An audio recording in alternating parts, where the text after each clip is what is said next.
9 hacia el 13.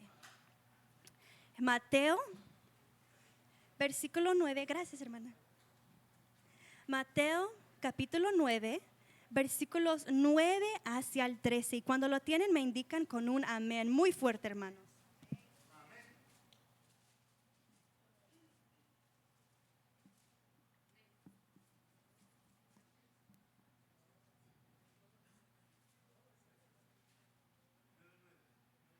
Aleluya. Mateo, capítulo 9, versículo 9 hasta el 13. Amén. Todos lo tenemos. Aleluya. Lo vamos a leer todos como familia que somos en Cristo Jesús. Amén. La palabra de Dios se lee en nombre del Padre, del Hijo y del Espíritu Santo y dice así. Pasando Jesús de allí, vio a un hombre llamado Mateo, que estaba sentado al banco de los tributos públicos y le dijo, sígueme. Y se levantó y le siguió. Y aconteció que estando él sentado a la mesa en la casa, he aquí que muchos publicanos y pecadores que habían venido se sentaron juntamente a la mesa con Jesús y sus discípulos. Cuando vieron esto los fariseos, dijeron a los discípulos, ¿por qué come vuestro maestro con los publicanos y pecadores? Al oír esto, Jesús les dijo, los sanos no tienen necesidad de médico, sino los enfermos. Id pues y aprended lo que significa misericordia quiero y no sacrificio. Voy a leer el versículo 13 una vez más. Id pues y aprended lo que significa misericordia quiero y no sacrificio. Porque no he venido a llamar a los justos, sino a pecadores al arrepentimiento. Amén. Incline su rostro. Señor Jesús, gracias. Gracias, Señor amado, por este día tan lindo que tú nos has regalado, Señor. Gracias porque esta mañana podemos abrir nuestros ojos, no porque pensamos que íbamos a tener otro día, pero porque tú, Señor amado, nos regalaste otro día. Gracias, Señor amado, por la belleza de todo, Señor amado, lo que vimos que trajo este día, Señor. Y gracias aún más porque ahora, Señor, nos has permitido y dado el privilegio de reunirnos con nuestra familia en Cristo, Señor. Gracias, Padre bendito celestial, porque ha llegado el tiempo de tu palabra, Señor. Oh Espíritu Santo de Dios, tu palabra dice, Señor, que tú, Señor amado, es el pan de vida, Señor. Y este, Señor amado, sacia nuestro ser, Padre de la gloria. Esto es nuestro comida diario, Señor amado. Y te damos gracias, Señor. Ayúdame, por favor, dar esta palabra conforme a tú, como tú lo has puesto en mi corazón, conforme a todo lo que tú me has permitido conocer a través de estudiar y estar contigo, Señor. Oh Espíritu Santo de Dios, Señor amado, remueva toda distracción que quiere impedir escuchar y poner atención hacia tu palabra, Señor. Por favor, que podemos nosotros, Señor amado, guardar reverencia hacia tu preciosa, bendita palabra, Señor. Y sobre todo, Padre, que esta palabra, Señor, sea como un pan dulce para nuestra boca, Señor amado, como miel a nuestra paladar, Padre. Que seas tú, Espíritu Santo, hablando, Señor amado, y guiándome, Señor, siempre en cada palabra que sale de mi boca. Que no sea nada más y nada menos, pero exacto en lo que tú quieres este servicio, Padre. En el nombre de Jesús te damos gracias. Aleluya. Amén. Se pueden sentar. Me recuerdo un día, como amo mucho a mi abuelita, un día hablando y desayunando con una hermana y mi abuelita, empezamos a platicar, ¿verdad? Cómo el Señor trajo a mi abuelita al evangelio. Y mi abuelita dijo que ella estuvo en otra religión por años, muy dedicada y fiel. Pero un día se le ocurrió decir, voy a evangelizar a la vecina de esta religión. Y ella se atreve a tocar la puerta de la vecina. Y ella dice, mira, ¿has escuchado de tal y tal y tal y tal? Y la vecina muy tranquila, sí. Pero lo bueno es que la vecina era cristiana. Y mi abuelita, me recuerdo que ella dijo, Ay, sí, yo platiqué, le hablé de lo que tal y tal, de la religión en la cual que yo estaba antes. Y después, con mucha paciencia, la hermana solo le estaba mirando. Oh, ajá, ujú, oh, muy interesante, muy curiosa, ajá, ok, ok.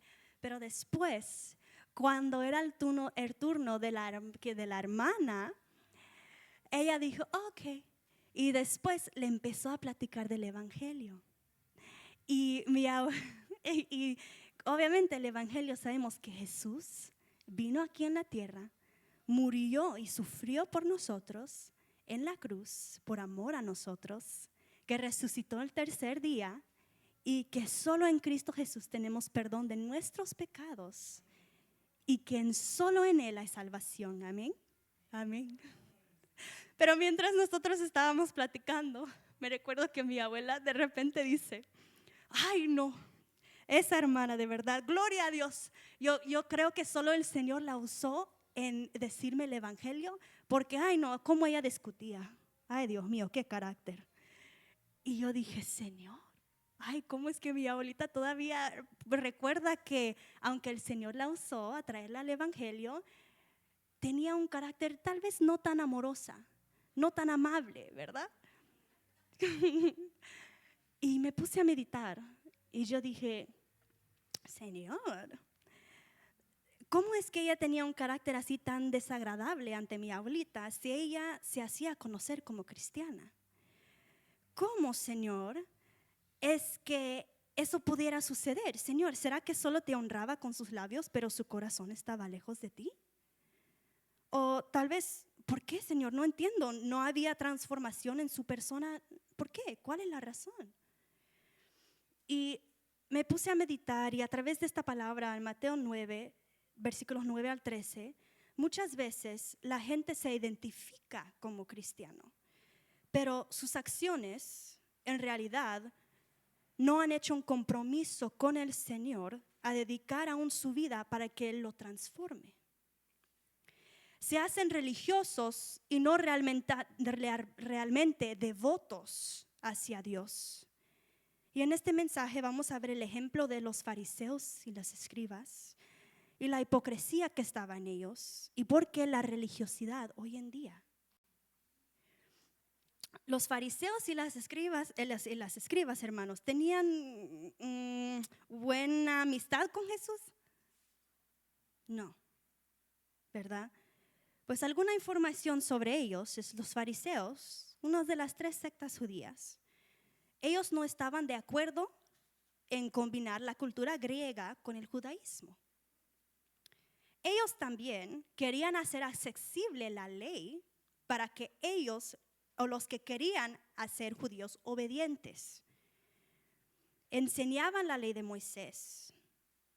Y también los fariseos eran influencia en comunidad cerca de las sinagogas. Pero las escribas eran maestros de la ley. Enseñaban e interpretaban la ley. Y también ellos tenían influencia en la comunidad. Pero a través de la palabra, muchas veces podemos ver, pues no sé si lo puedo decir así, que Jesús tenía un conflicto con ellos, no ellos con Jesús, Jesús con ellos. ¿Pero por qué? Vamos a Mateo 23, versículos 1 al 6. Pero de esta versión lo voy a leer en la Nueva Traducción Viviente. En Mateo 23, versículos 1 al 6. Cuando lo tienen, hermanos, me indican con un amén. Mateo 23, 1 a 6, pero en la Nueva Traducción Viviente. Dice así: Entonces Jesús les dijo a las multitudes y a sus discípulos. ¿A quiénes, hermanos? 2 tipos de personas, multitudes y discípulos. Versículo 2. Los maestros de la ley religiosa y los fariseos son los intérpretes oficiales de la ley de Moisés. Wow, qué posición o responsabilidad ellos tienen, amén. 3, versículo 3. Por lo tanto, practiquen y obedezcan todo lo que les digan, pero no sigan su ejemplo, pues ellos no hacen lo que enseñan. Aplastan a la gente bajo el peso de exigencias religiosas insoportables y jamás mueven un dedo para aligerar la carga. Todo lo que hacen es para aparentar. En los brazos se ponen anchas cajas de oración con versículos de la Escritura y usan túnicas con borlas muy largas.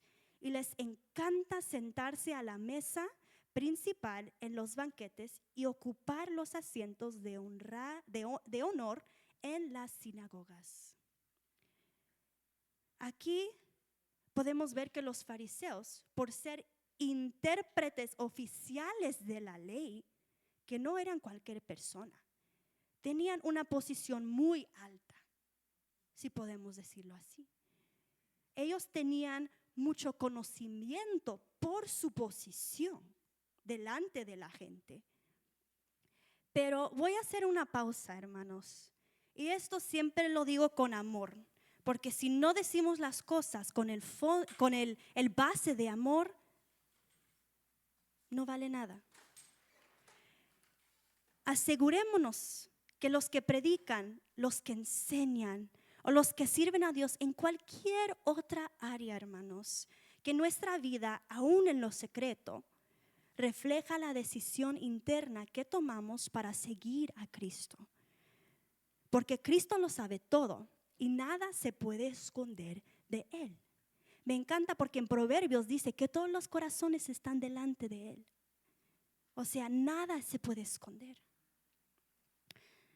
Las decisiones que nosotros tomamos, que le honren a Dios, aún con quien estamos mandando mensajes secretos, donde pensamos que nadie nos ve, el Señor nos ve. ¿Qué es lo que estamos viendo? Lo que pensamos, lo que vemos, lo que escuchamos, aún cómo hablamos.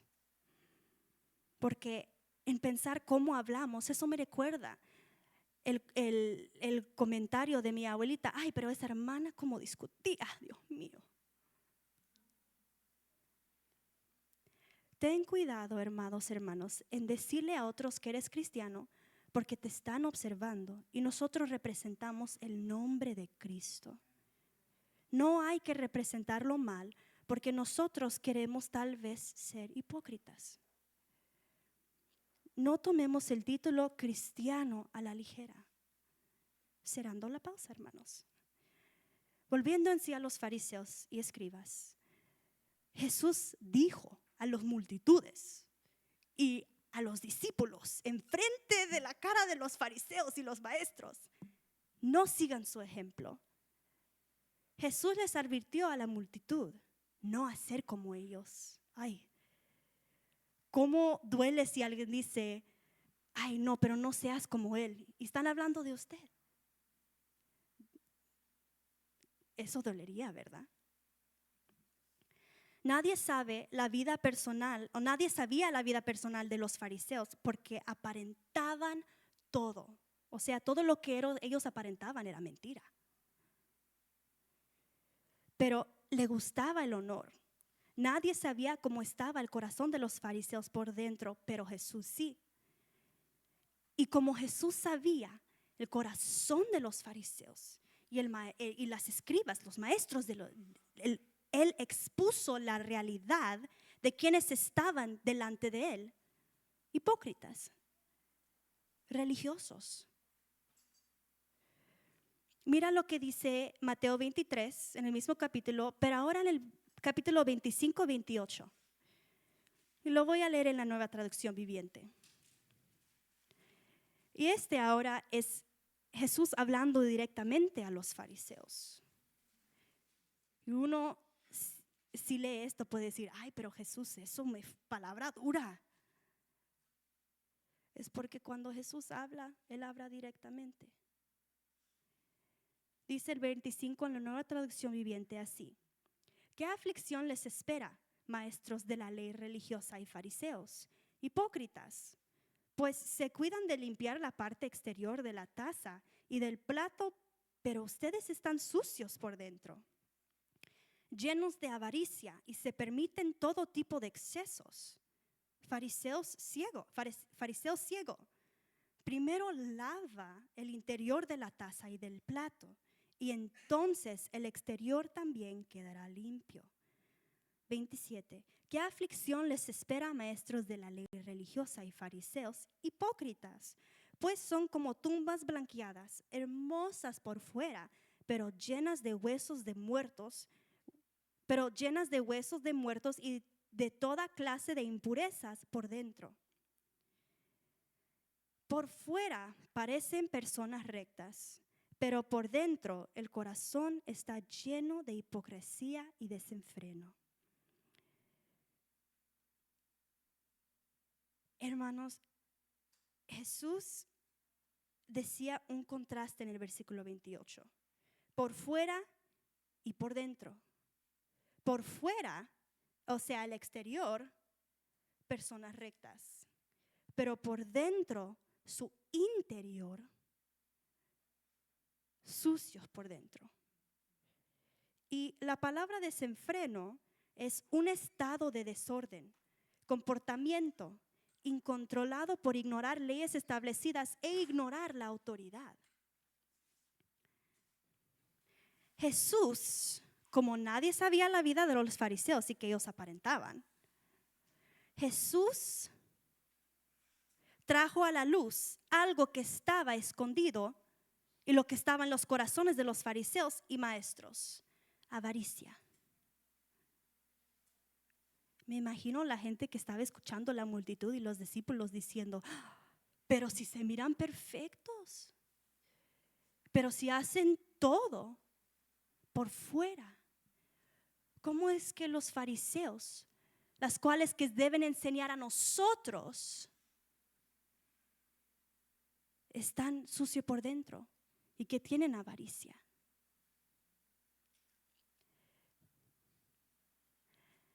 Los corazones de los fariseos y escribas seguían en el estado igual, aunque hicieran todas las acciones religiosas. Hermanos, si voy a un restaurante japonés, ¿eso me hace japonés? No. Si voy a la iglesia, si voy y visito un país como Italia, ¿eso me hace italiano? No, ¿verdad? Aunque me encanta su comida, pero no, ¿verdad? Pero si voy a la iglesia y me pongo traje, una falda, hermosos tacones o zapatos, y oro y leo la Biblia y ayuno, y hasta ayuné en los días tan pesados de mi trabajo, ¿eso me hace cristiano? ¿Mis acciones me convierten en un cristiano?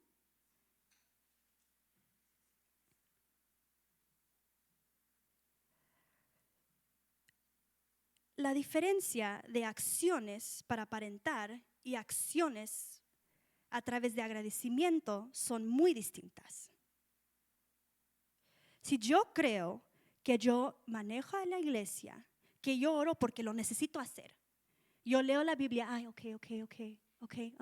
leí la Biblia, ayuné, me voy a aguantar porque hay que ayunar. No.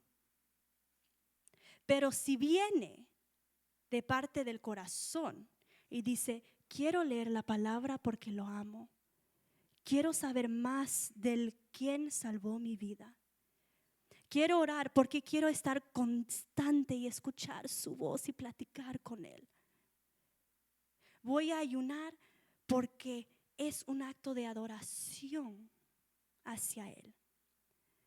Aunque las acciones son iguales, la diferencia es, o sea, por aparentar o por el interior. Pero ¿sabes por qué los corazones de los fariseos seguían igual? Vamos de regreso a Mateo 9, versículo 9. Mateo 9, versículo 13. Y este sí es de la Reina Traducción, en la Reina Valera. En la Reina Valera, versículo 13, y dice así: id pues y aprended lo que significa: misericordia quiero y no sacrificio, porque no he venido a llamar a justos, sino a pecadores al arrepentimiento. Yo dije, Señor, pero ¿dónde se encuentra misericordia quiero y no sacrificio? Eso se encuentra en Oseas 6:6. Misericordia quiero y no sacrificio. Pero uno puede pensar y decir, ¿pero qué significa misericordia? ¿Por qué? No entiendo. ¿Compasión? ¿Qué será?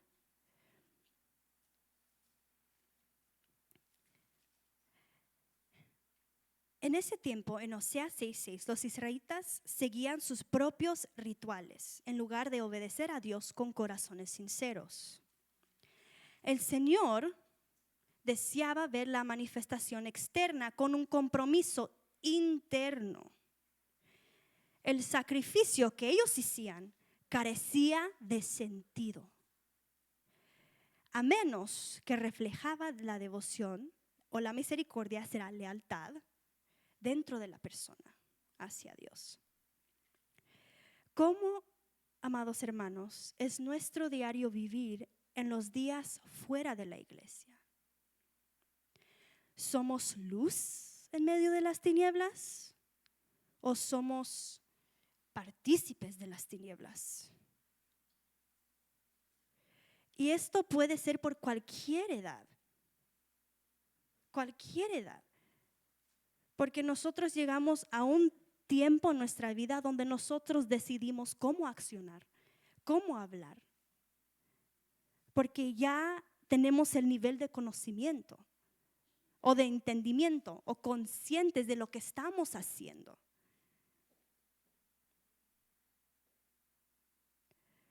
¿Tratamos cada día de negarnos a nosotros mismos o nos deleitamos en pecados a escondidas?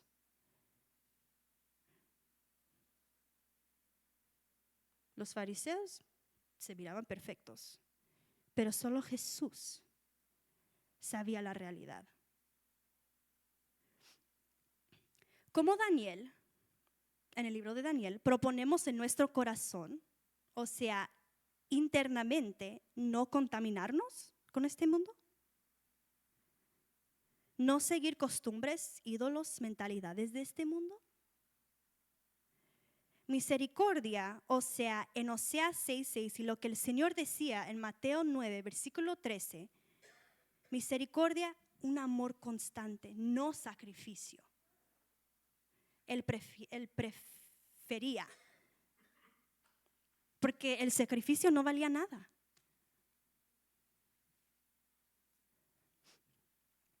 Solo que el Señor quería o quiere son vidas de fidelidad y no solo culto. Me encanta estar en la iglesia. Me encanta ver cada persona que el Señor ha creado, que ha construido en el vientre de su madre. Pero el culto no es suficiente. ¿Por qué estamos perdiendo tantos jóvenes? Ni aún jóvenes, tantos adultos.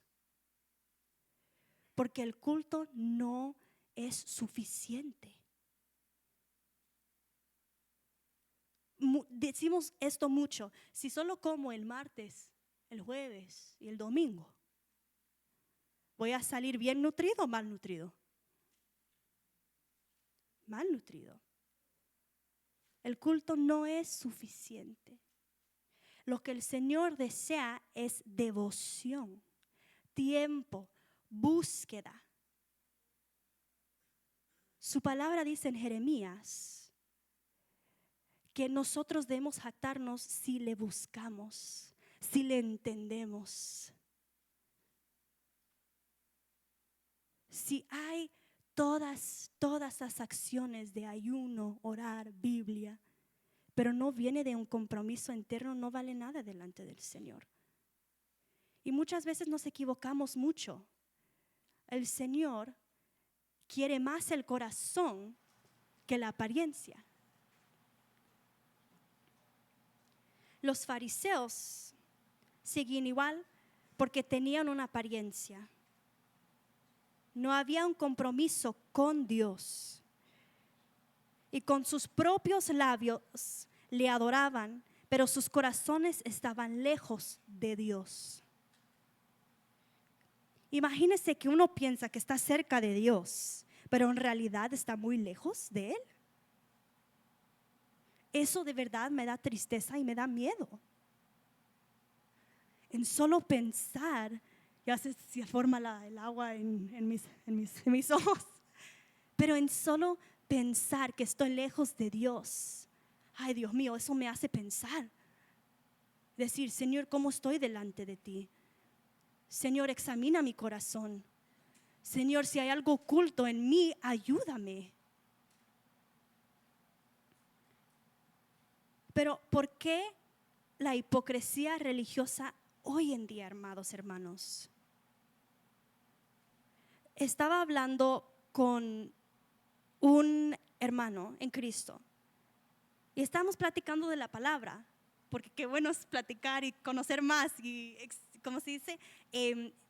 Exchange información, intercambiar información de lo que uno tal vez no ha estudiado y dice, oh my God, ay, me estás dando de comer en la palabra de Dios, ¿verdad? Pero me decía que la rutina de las iglesias no es que no, es como, sí sirve, pero está cambiando en una rutina que solo es culto y no devoción. Hay que cumplir con esto, hay que hacer esto, hay que hacer así, hay que hacer así, pero solo es culto.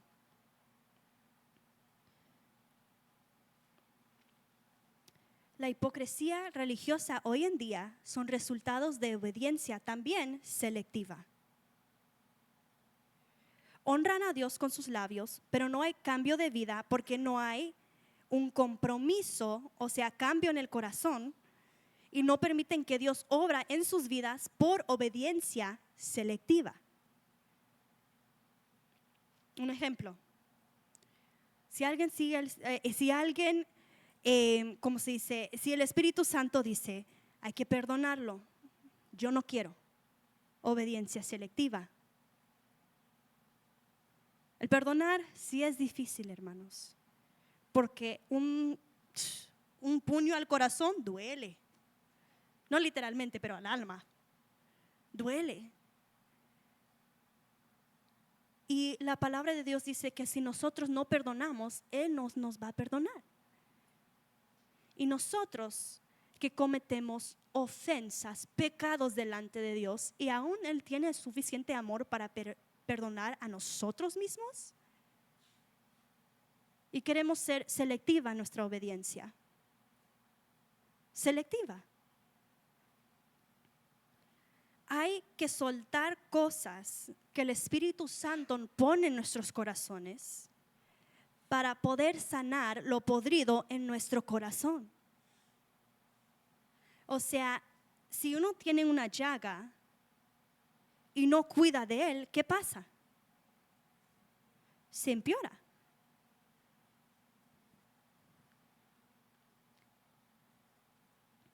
Y la gente que quiere ser reconocida y ser visto por el pueblo tiene un problema con el orgullo. Y no es que estoy diciendo que, ay, Dios mío, él es tan orgulloso. No, somos humanos, el orgullo nos puede caer a todos. Pero algo de lo que yo sí he estudiado en la palabra de Dios, en el libro de Daniel, con Nabucodonosor, el rey, es que cuando él se enalteció y dijo, yo, básicamente todo lo que estaba establecido era por él, orgullo. Y el Señor lo mandó por 7 años como una bestia en el campo. Y yo dije, wow, cómo el orgullo puede atrapar a una persona. Cómo el orgullo es tan feo delante de Dios. Que el rey Nabucodonosor era como una bestia. En los que quieren ser reconocidos, tienen un problema con el orgullo. En sus corazones no hay deseo de realmente obedecer a Dios, solo cuando uno lo está viendo. Apariencia, no un compromiso. Y la adoración que presentan delante de Dios no viene del corazón. Y si no viene del corazón, hermanos, ¿vale o no vale? No vale nada. No tienen el deseo de no contaminarse con este mundo. Mira lo que dice Primera de Pedro, versículo 1, capítulo 14 al 16. Primera de Pedro, versículo 1, capítulo 14 al 16. Y cuando lo tienen me indican con un amén. Aleluya. Primera de Pedro, capítulo 1, versículos 14 al 16. Pero lo voy a leer en la Nueva Traducción Viviente. Así que preparen su mente para actuar y ejercitar el control propio. Pongan toda su esperanza en la salvación inmerecida, quien recibirán cuando Jesucristo sea revelado al mundo. Pero mira, ponemos atención en el versículo 14. El versículo 14 dice así: por lo tanto, vivan como hijos obedientes de Dios. No vuelvan atrás a su vieja manera de vivir con el fin de satisfacer sus propios deseos. Antes lo hacían por ignorancia, pero ahora sean santos en todo lo que hagan, tal como Dios, quien los eligió, es santo.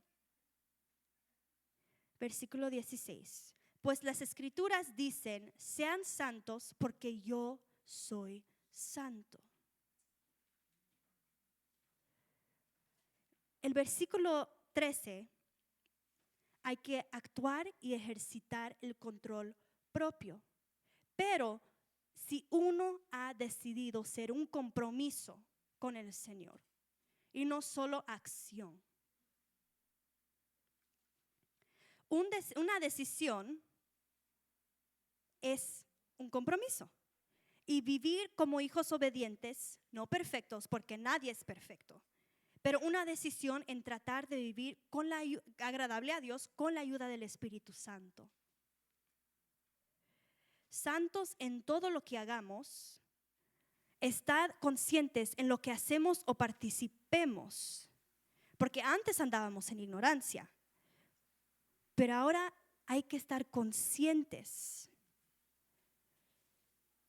Pero uno solo puede estar consciente si ha tomado la decisión a no participar en lo que participaban antes. En Santiago, capítulo 1, versículo 22 al 27, dice así, en la Nueva Traducción Viviente: no solo escuchen la palabra de Dios, tienen que ponerla en práctica. Hermanos, ¿ponerla en qué? Práctica. De lo contrario, solamente se engañan a sí mismos. ¿Los fariseos ponían en práctica lo que enseñaban? No.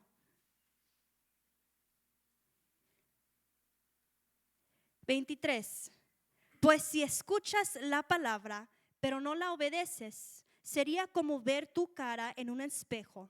Te ves a ti mismo, luego te alejas y te olvidas cómo eres.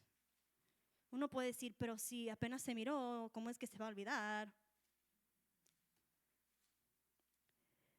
25. Pero si miras atentamente en la ley perfecta que te hace libre y la pones en práctica y no olvides lo que escuchaste, entonces Dios te bendecirá por tu obediencia. Porque Dios ve todo, amados hermanos. Hay que poner la palabra en práctica. Ejemplo, si uno dice después de esta prédica, yo leo la palabra, ok, check. Yo oro, check. Hasta cuando estoy manejando en el carro, Señor, gracias por este día, así, así, gracias, Señor. Yo canto alabanzas en el carro, hasta ayuno en los días más duros de mi trabajo. No entendiste el mensaje si uno dice eso en su mente. Porque lo que uno mencionó son acciones físicas y uno se justifica a sí mismo por ellos. Yo cumplí, yo soy bien.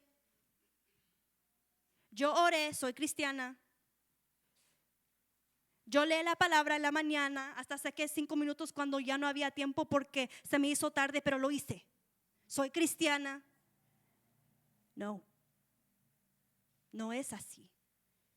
Muchos piensen que es así, pero no lo es. Y tal vez muchos piensen así porque eso es lo que reflejamos en el mundo. Religiosidad. Pero qué diferente si nosotros reflejáramos que nosotros seamos realmente devotos al Señor. ¿Cómo cambiaría la gente de mentalidad de cómo son los cristianos?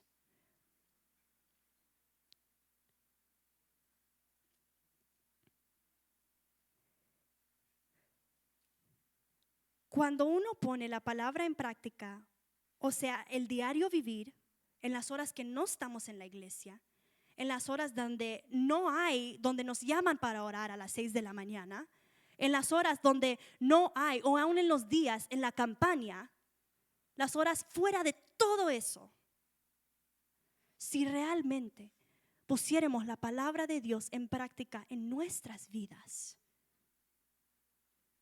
donde nadie te ve, donde nadie te escucha, solo Dios. Cuando uno se queda con un compromiso con Dios y es leal a Dios, el Señor ve todo.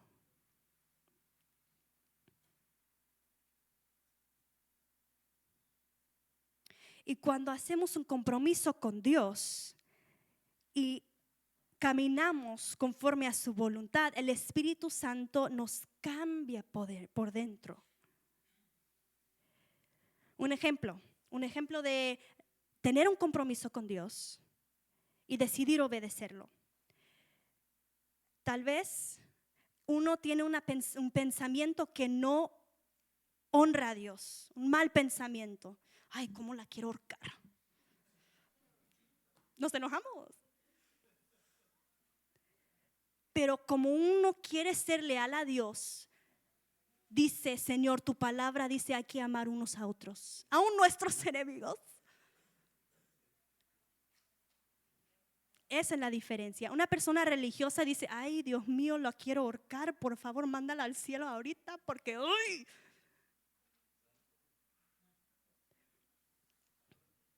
O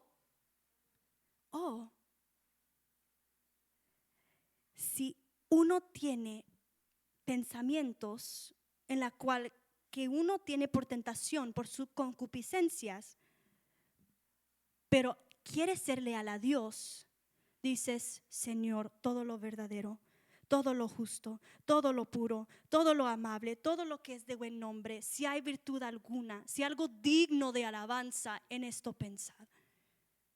Ese es ser leal en lo secreto, aun cuando nadie, ni estás rodeada de cristianos o de familia en Cristo, pero hay una batalla interna. Aunque nadie puede escuchar lo que uno dice en su mente, luchar contra eso es ser leal. Quiere ser leal hacia Dios. Muchas veces la devoción hacia Dios es cuando uno no lo ve. No por apariencia. No porque soy esto. No porque soy otro. No porque soy pastor. No porque soy lo que sea. Cuando nadie nos ve, ¿somos religiosos o realmente devotos hacia Él?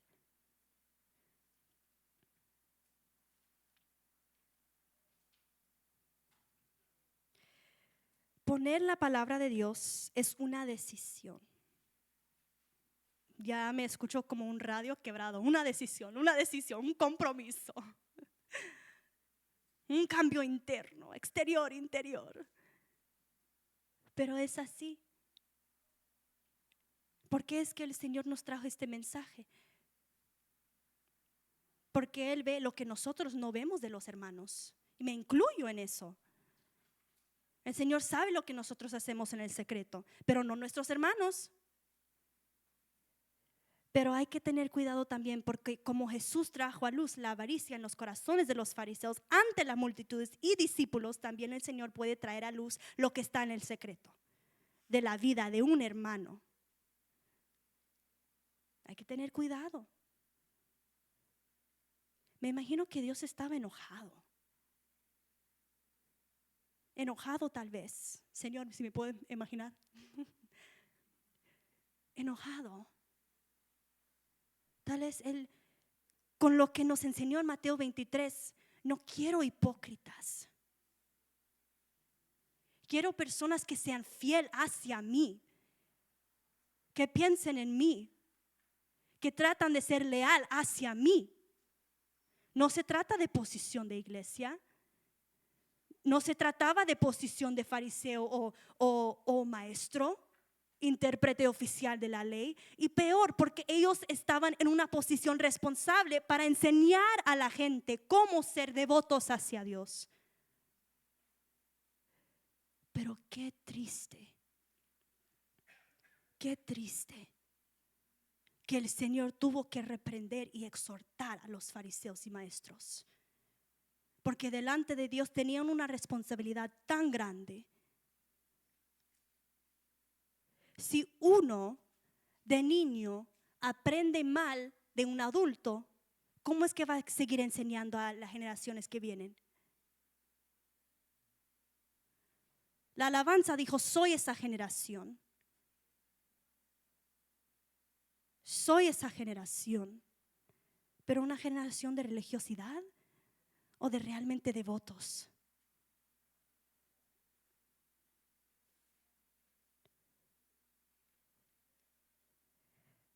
Hermanos, la religiosidad es grave delante de Dios. En toda mi vida, hermanos, nací en el Evangelio. Y yo me congregaba en una iglesia muy grande, de tal vez 500 miembros o más. Y como uno está chiquito, todo es grande, ¿verdad? Pero sí, 500 miembros o más. Y yo crecí, estaba en la clase de escuela dominical y la clase de adolescentes de 10 a 13. Y de todos, amados hermanos, de todos los miembros en la iglesia, solo 2 resaltaban. Había algo diferente de ellas. Y aún como adolescente yo dije, Señor, ellas son diferentes y no lo puedo distinguir porque en ese tiempo todavía no estaba en el Señor. Aunque nací en el Evangelio, sabía de Él, no lo conocía. 2 hermanas, me recuerdo, hermana Clancy y la hermana Delmi. Cómo nos amaban, cómo nos miraban con ojos de amor. Aún en su hablar se sentía el amor de Dios. De todos los hermanos, más de 500 miembros en esa casa, 2. ¿Sabes que los adultos y los niños pueden discernir también? O distinguir, perdón. ¿Quién habla hacia ellos con amor? ¿O solo porque hay que hablar con ellos? ¿Qué están viendo en nosotros, amados hermanos? ¿Religiosidad o devoción al diario vivir?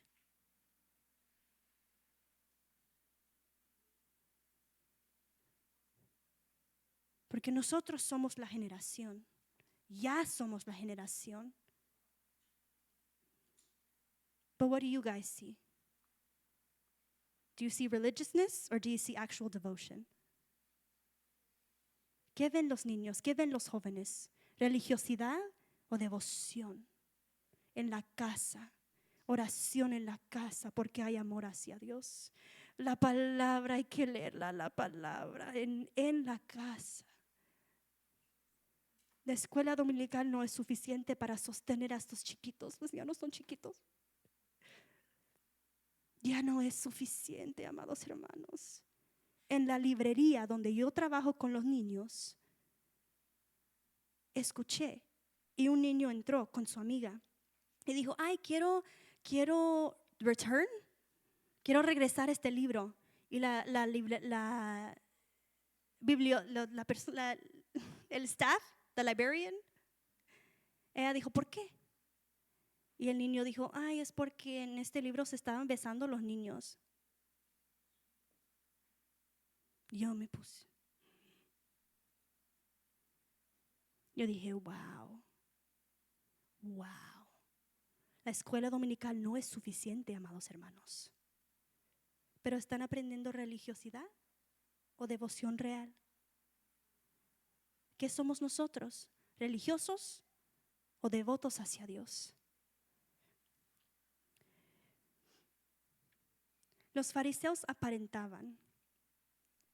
Tenían conocimiento de la ley de Moisés, pero delante de Jesús, en Mateo 23, los fariseos tenían corazones podridos, Padre de la gloria.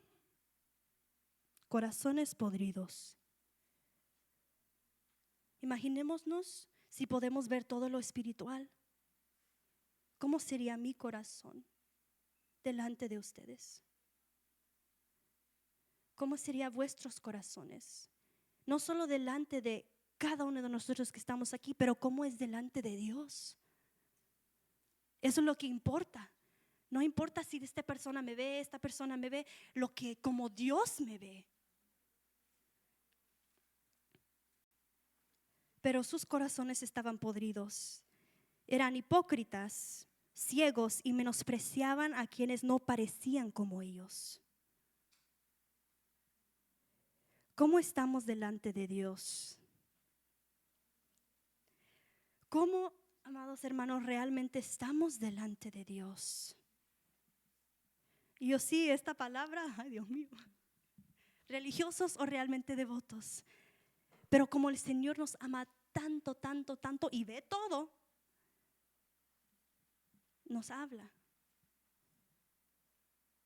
Como nosotros vamos al doctor si quebramos un hueso, ¿qué pasa si Dios hubiera sido un rayos X en nuestra alma, en nuestro corazón? ¿Qué encontraría? ¿Qué te diría a usted y a mí? ¿Odio? ¿Rencor? ¿Amargura? ¿Falta de perdón? ¿Enojo? ¿Celos? O tal vez si Él encontraría religiosidad. Me conoces, pero me has escuchado de mí, pero no me conoces. Hipocresía. No sabemos. Pero sabemos que el pecado es abominable ante Dios. Pero gracias a Dios por su Hijo Jesús, que se entregó y murió en la cruz, que resucitó al tercer día para poder recibir perdón de sus pecados. Amados hermanos, nadie es perfecto. Nadie. Ni queremos aparentar perfectos. Ay, Dios mío, no. No. Sí pecamos. Y sí nos desanimamos. Pero gloria a Dios que sí pecamos. Abogado tenemos para con el Padre. Gracias a Dios que Jesús es nuestro intercedor. Amén. Me recuerdo que cuando estaba estudiando esta palabra, cuando vivía con mi abuelita y siempre ponía Univisión o el canal cristiano, me recordó de una alabanza.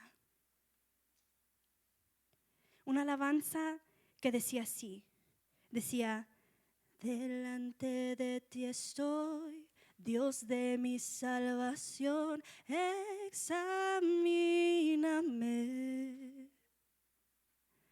Delante de ti estoy, limpia mi corazón, escudriñame, Jehová, la habitación de tu casa he amado.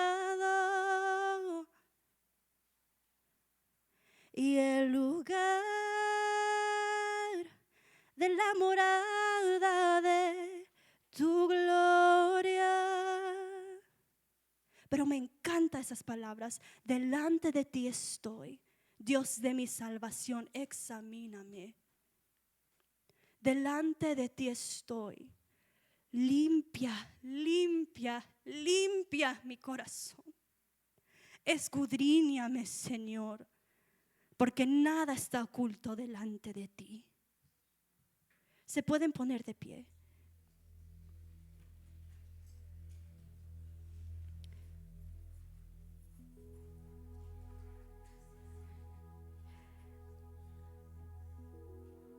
La palabra que el Señor puso en mi corazón era este. ¿Qué es lo que el Señor ve para dar este mensaje hacia su pueblo? Porque si no permitimos que Dios nos corrige, no es nuestro Padre, es un consejero. Porque el Padre tiene autoridad para corregir a los suyos. ¿Qué está en nuestras vidas o cómo es que llevamos nuestras vidas ante Dios, que es agradable o desagradable? No perfectos, amados hermanos, pero cómo está delante de Dios. Si nosotros pecamos, abogado tenemos. No hay que tener vergüenza. No hay que decir, ay Señor, ya me odias. No. Lo bueno es que aún el Señor, sus enemigos, lo amó. Pero ¿cómo están nuestros corazones delante de Dios? ¿Cómo está? Amados hermanos, el altar está abierto. Si usted quiere platicar con Dios, no es un mensaje para juzgar ni señalar, pero para hacernos meditar. Y sabemos que nadie es perfecto, pero aunque somos adultos, somos hijos de Dios. Y como hijos a veces nos rebelamos, a veces nos ponemos rebeldes. O tal vez la iglesia nos ha enseñado a ser religiosos y no realmente devotos. Pero gloria a Dios por su palabra. Gloria a Dios por su palabra y su amor, que dice, no, ¿pensaste que la religiosidad te iba a salvar? No. Como te amo tanto, te voy a enseñar que es una relación personal, que es devoción, que no es ser hipócrita, no es jugar la carta cristiana, no lo es. Es una vida, una relación personal. Vamos a cantar esa alabanza. Delante de ti estoy. Delante de ti estoy, Dios de mi salvación, examíname.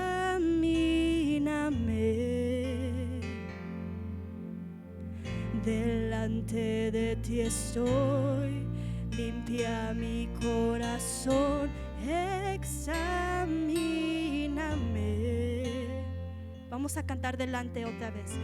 Delante de ti estoy, Dios de mi corazón, examíname.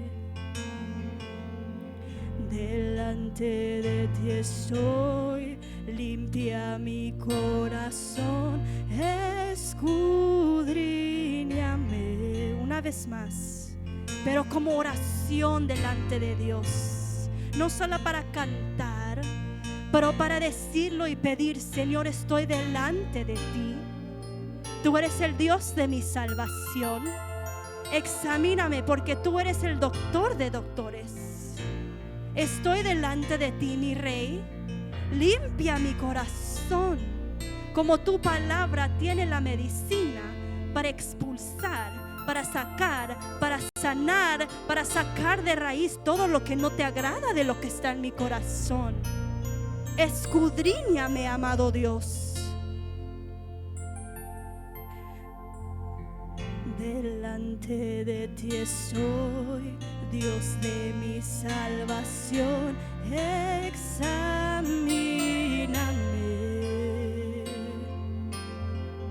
Delante de ti estoy, limpia mi corazón, escudriñame.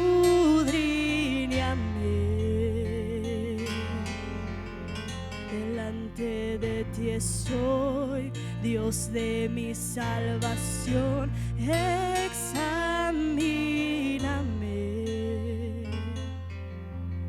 Delante de ti estoy, limpia mi corazón, escudriñame.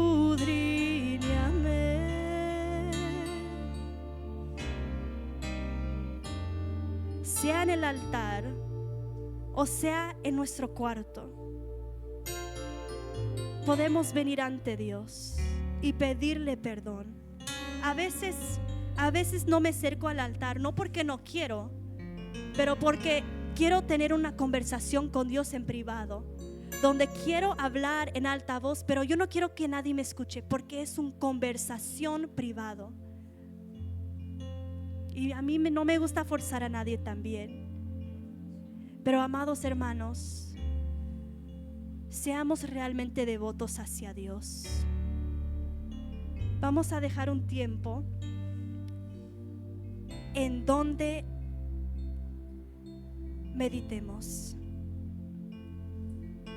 Mientras que el hermano toca el piano, meditemos en nuestro diario vivir.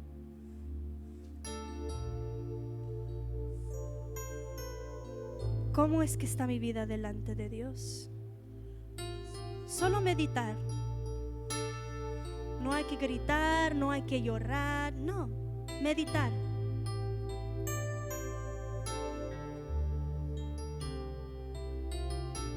Porque también cuando hay silencio, el Señor habla claramente.